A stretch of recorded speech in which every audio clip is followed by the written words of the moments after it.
अच्छे बच्चे हाँ जी। कैसे बैठेंगे? ऐसे। बेटा हम लोगों का अभ्यास एक के जितने भी अध्याय एक की वो तीनों अभ्यासें खत्म हो गई। पहले संख्याएं हमने कर ली, कल उसका टेस्ट होगा, वो तैयारी कर लेना।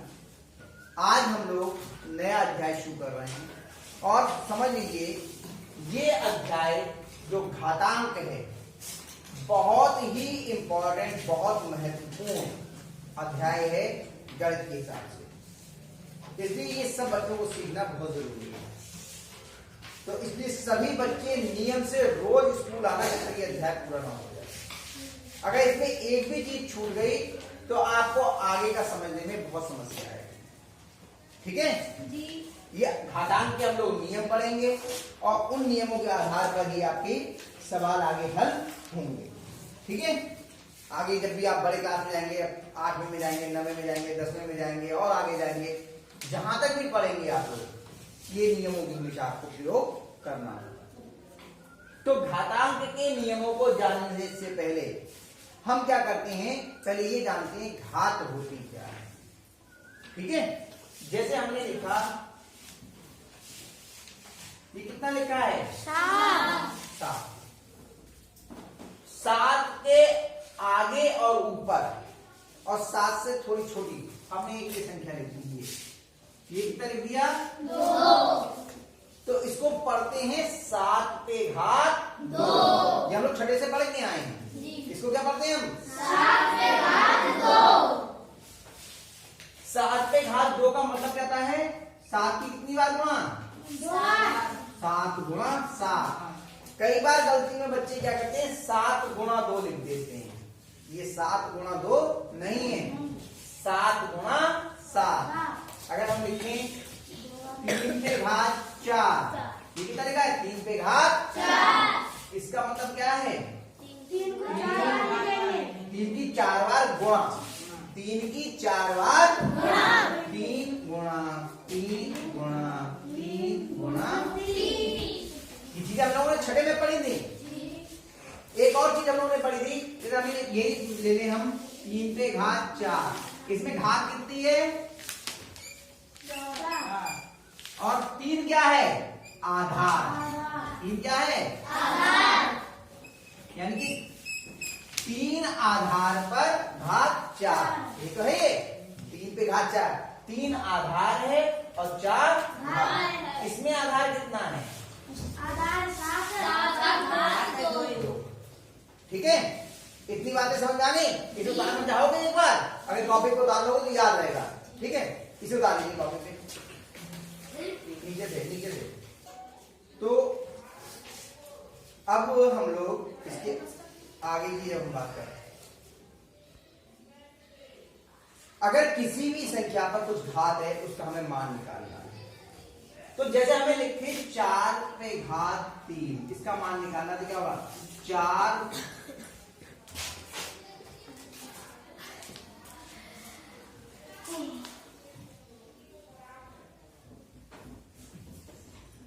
गुणा 4 गुणा 4, 4 कितनी बार गुणा? 4 चौक 16 चौका।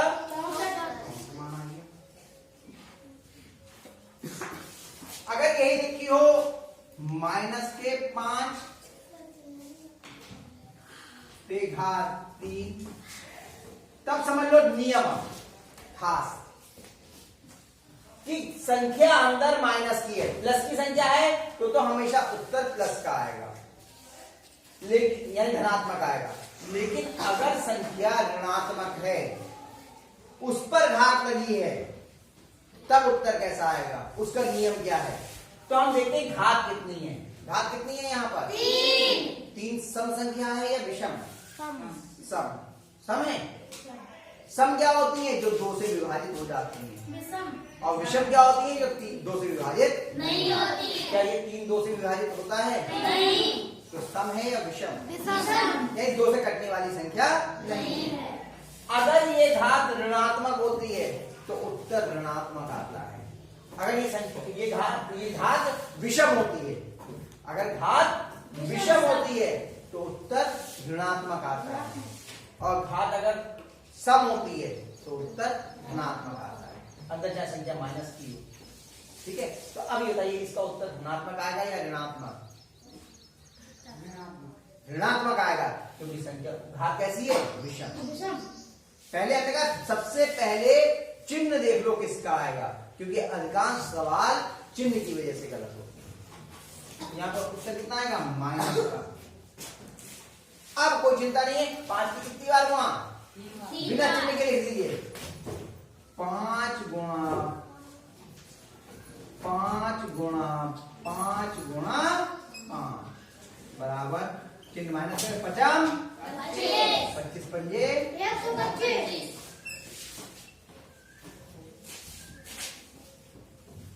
समझ में आ रही बात?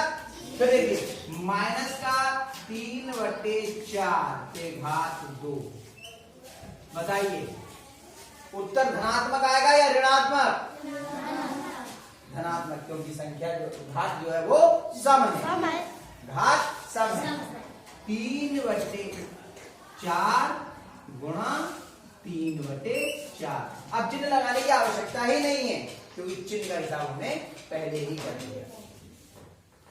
चिन्ह का हिसाब हमने पहले ही अंदाज लगा लिया, पहले ही हिसाब लगा लिया, पहले ही कैलकुलेशन कर ली कि चिन्ह काय का आएगा। अब बस अंश की गुणा और हर की गुणा, 3 तिया 4 चौक,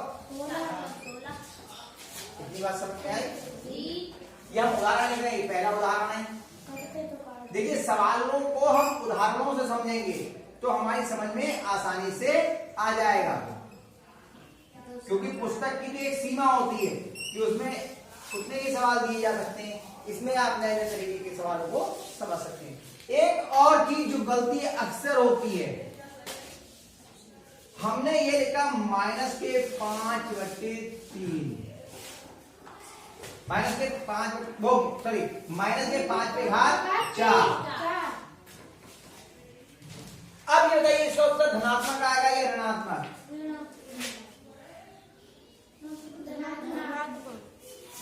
ध्यान रखिए, इसमें यहां में और यहां में अंतर क्या है?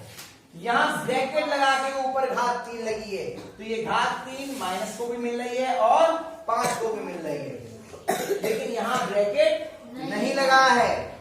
इसका मतलब घात केवल 5 पर है, माइनस के चिन्ह पर नहीं है, इसलिए उत्तर यहां पर ये माइनस का ही आएगा। समझ रहे हैं? लेकिन यानी माइनस के 5 गुणा 5 गुणा 5 गुणा 5, माइनस के 50, 25 पंजे, अब 125 की 5 से गुणा कर लीजिए। 125 का पहाड़ा तो नहीं आता होगा आपको। 25 का 5 हाथ से लगा 2, 5 दूनी 10 और 2 12 का 2 हाथ से लगा 1, 5 एकम 5 और 1 कितना आ गया? 625। आई बात समझ में? लेकिन अगर यही लिखा होता माइनस के 5 पे घात 4 ऐसे, तो बताइए उत्तर धनात्मक आएगा या ऋणात्मक? बताओ घात, अब तो पूरे पे लगी ना घात, तो ये 4 सम है या विषम? तो आप बताइए उत्तर धनात्मक आएगा या ऋणात्मक? अंतर समझ आया? जिसमें ब्रैकेट नहीं लगा है उसमें घात केवल इस पर है, इस पर नहीं है। यहां ब्रैकेट लग गया तो ये घात इसको भी मिलेगी और ये घात इसको भी मिलेगी।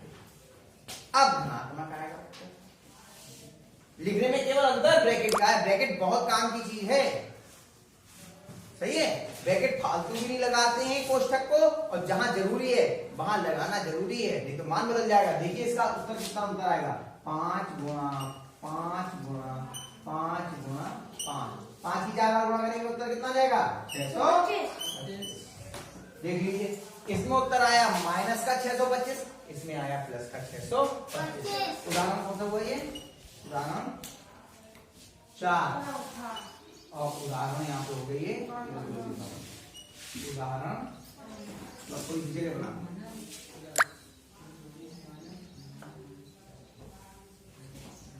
उदाहरण 5 क्या है? माइनस का 5 पे घात 4। ठीक, ठीक, आगे बात समझ में आ गई? पक्का? तो इन सवालों को जरूर उतार लो, इनसे ही आपके आगे के अभ्यास आसानी से हो जाएगा। ठीक है, चलिए अब इसका पहला सवाल करते हैं। पहला प्रश्न कह रहा है कि माइनस के 2/3 पे घात 5 का मान है।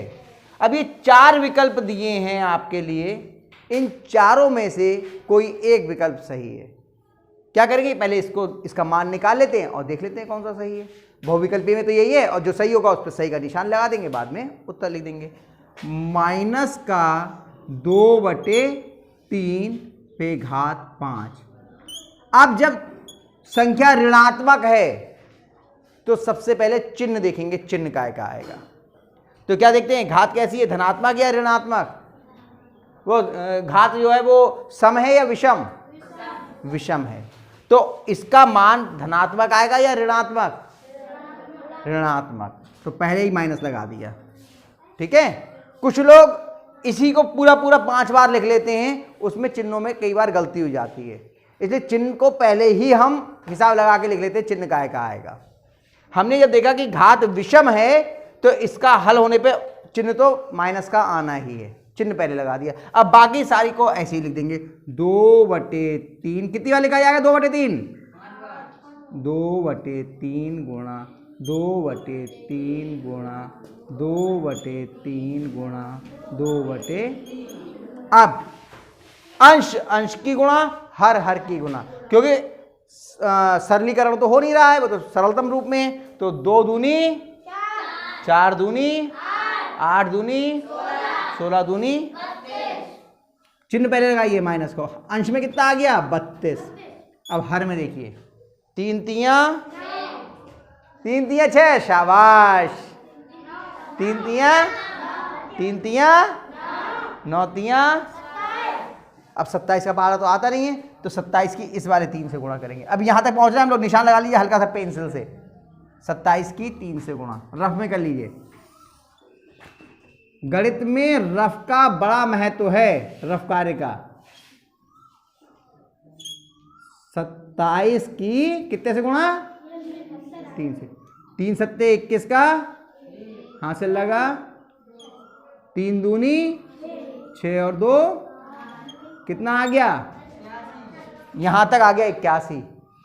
अब 81 की अब इस 3 से गुणा, 81 की इस 3 से गुणा, 81 गुणा 3, 3 एकम 3 अट्ठे कितना आ गया? 243। हर में कितना आ गया? 243।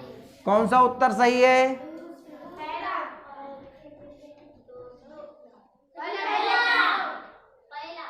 पहला सही है ये। अरे पहला या दूसरा? अभी तो कुछ लोग पहला बोल रहे थे। चिन्ह पहले देखते हैं, मैं बार बार कह रहा हूं इस चीज को। दोनों ही 32 बचे 243 हैं, लेकिन ये ऋणात्मक है और ये धनात्मक। तो उत्तर कौन सा वाला सही है? दूसरा वाला। इस पे सही का निशान लगाएंगे और अंत में लिखते जरूर हैं बहुविकल्पी में, उत्तर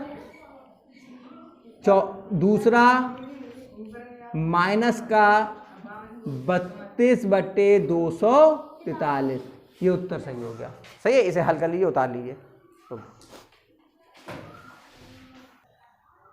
दूसरा सवाल, 3125 का घातांकीय संकेतन है, मतलब इसको हमें घात के रूप में लिखें तो कितना आएगा? घातांकीय संकेतन में लिखने का तरीका क्या है? बेटा सोनू इधर देखो, घातांकीय संकेतन में लिखने का तरीका क्या है? जिस भी संख्या को हमें घातांकीय संकेतन में लिखना है उसके अभाज्य गुणनखंड कर लीजिए। क्या कर लीजिए? अभाज्य गुणनखंड करने हमने देखो पिछले साल सीखे थे, बताया था। अभाज्य संख्याएं कौन कौन सी हैं? 2, 3, 5, 11, 13, 17, 19। आपको अभाज्य संख्याएं ढूंढना भी बताई थी कि कैसे निकालते हैं, और अभाज्य गुणनखंड करना भी हम लोगों ने सीखे थे। ठीक है, तो पहले हम 3125 के अभाज्य गुणनखंड करेंगे। कैसे होते हैं देखो फिर से एक बार याद आ जाएगा। 3125 25। क्या ये संख्या 2 से विभाज्य है? है तो पहले जी क्यों बोल देते हो बिना हिसाब लगाए? क्या नियम है 2 से विभाजिता का? जिसका इकाई का अंक 0 हो या 2 से विभाज्य हो, यानी 2, 4, 10 नहीं 0, 0 हो तो वो संख्या 2 से कटती है। क्या ये संख्या 2 से कटेगी? 2 से नहीं कटनी है। अब 3 से विभाजिता का नियम क्या है कि अंकों को जोड़ लीजिए और उनका योगफल अगर 3 से विभाज्य है तो संख्या 3 से विभाज्य होगी। इनको जोड़िए, कितना कितना? 3 और 1, 4 और 2 क्या हुआ? 6, 3, 6, 5 क्या 11 3 से विभाज्य है? तो ये संख्या 3 से विभाज्य नहीं होगी। इन अंकों को जोड़ा कितना आया? 11। 11 3 के पहाड़े में नहीं आता है तो ये संख्या भी 3 से नहीं कटेगी। अब 3 के बाद कितने से देखते हैं? 5 से। कितने से देखते हैं? 5 से। अब 5 से विभाजिता का नियम क्या है कि इकाई के स्थान पर 0 या 5 हो, 0 या 5 तो वो संख्या 5 से विभाजित होती है। इसमें इकाई के स्थान पे कितना है? 5। कितना है इकाई के स्थान पे? 5। भाई देखो 5 इकाई है, 2 दहाई, 1 सैकड़ा, 3 हजार। तो पढ़ के आए थे ना हम लोग। तो इकाई के स्थान पे कितना है इसमें? 5। तो ये संख्या 5 से विभाज्य है, यानी 5 हमने यहां लिख लिया। अगर आप यहीं कर सकते हैं तो यहां कर लीजिए भाग, और नहीं कर सकते तो वहां पर रफ में कर लीजिए। 5 से 3125 को भाग,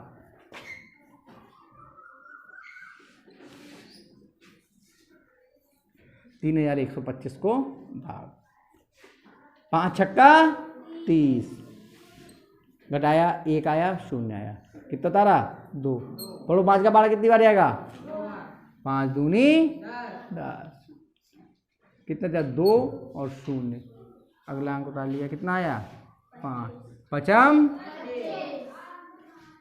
कितना आ गया आपका? 625। अब बताइए क्या ये 2 से 5 से विभाज्य है? इकाई के स्थान पे कितना है इसमें? 5 से विभाज्य होगा। ठीक, लिख लीजिए। अब ये वाला यहीं करके दिखा देता हूं ताकि आपको समझ में आ जाए यहां कैसे होता है। 5 का पहाड़ा कितने में पड़ेंगे? तो कितने बार जाएंगे? 5 एकम, कितना बचा यहां पर? यहां कितने हो गए? 12। कितने हो गए? अब 12 में 5 का 12 तो 5 दूनी, कितने बचे? कितने हो गए? 55। ऐसे भी कर सकते हैं आप, वैसे चाहे भाग करके भी कर सकते हैं, ऐसे चाहे यहां सीधे भी कर सकते हैं। अब फिर ये क्या 5 से कटती है? फिर काट लीजिए 5 से। 5 का 12 पढ़िए कितने में? 12 में कितने बार जाएंगे? 5 दूनी 10 और 2 बचे, 25 हो गए, 55। अब फिर 5 से कटती है तो 5 55, 5 एकम आ गया, यानी 3125 को हम क्या लिख सकते हैं? कितनी बार 5 की गुणा है? 1 2 3 4 5, यानी कि 5 गुणा 5 गुणा 5 गुणा 5 गुणा 5। कितनी बार है ये? 5 बार। तो यानी कि इसका मतलब क्या हो? 5 पे घात कितनी हो गई? 5 पे घात 5। कौन सा उत्तर सही है? पहला। सही का निशान लगा दिया और यहां पर लिख दिया उत्तर पहला, 5 पे घात 5। आगे समझ में? उतार लीजिए इसे भी।